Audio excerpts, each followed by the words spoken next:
சாப்பிட்றதுக்காக கருப்பட்டி களியும் புட்டும் பண்ணியிருக்கேன். சாப்பிட்றதுக்கு ரொம்ப நல்லாயிருக்கும். வாங்க இந்த கருப்பட்டி களி எப்படி செய்கிறதுன்னு பார்க்கலாம். களி பண்ணுறதுக்கு ஒரு அரை டம்ளர் பச்சரிசி எடுத்துருக்கேன். இதை ஒரு அரை மணி நேரம் இதை ஊற வச்சுக்கலாம். அரை மணி நேரம் ஊற வச்ச இந்த பச்சரிசியை 2 தண்ணியில் வாஷ் பண்ணிவிட்டு இதை ஃபைன் பேஸ்ட்டாக அரைச்சிக்கலாம்.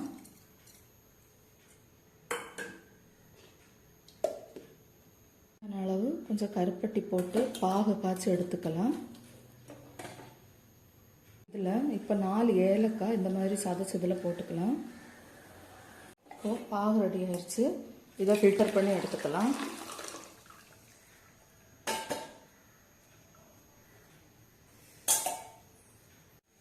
இப்போது அதே பாத்திரத்தில் அந்த கருப்பட்டி பாகு காய்ச்ச தண்ணி இதில் ஊற்றிக்கிறேன். கொஞ்சம் உப்பு ஆட் பண்ணிக்கலாம். இப்போ இது நல்லா கொதி வரட்டும். இது கூடவே நான் கொஞ்சம் தேங்காய் ஆட் பண்ணிக்கிறேன்.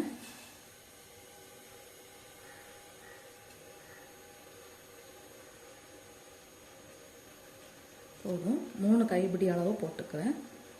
இப்போது இந்த அளவுக்கு கொதி வந்ததுக்கப்புறம் நம்ம அரைச்சி வச்ச அந்த பச்சரிசி மாவை இதில் ஊற்றிக்கலாம்.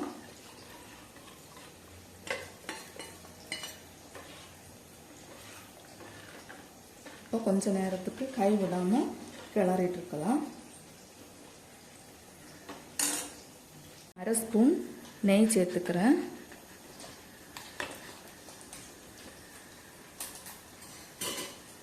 இப்போ இதை கொஞ்சம் கிளறி எடுத்துக்கலாம். பாருங்கள்,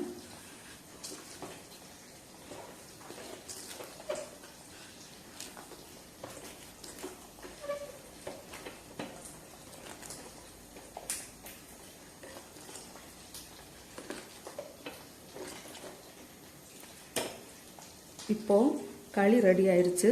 ஸ்டவ் ஆஃப் பண்ணிக்கிறேன். இது புட்டு கூட சாப்பிட்றதுக்கு மிக அருமையாக இருக்கும். தனியாக கூட ஈவினிங் ஸ்நாக்ஸாக சாப்பிட்லாம், நல்லாயிருக்கும். பிள்ளைங்களுக்கு பண்ணி கொடுங்க, விரும்பி சாப்பிடுவாங்க.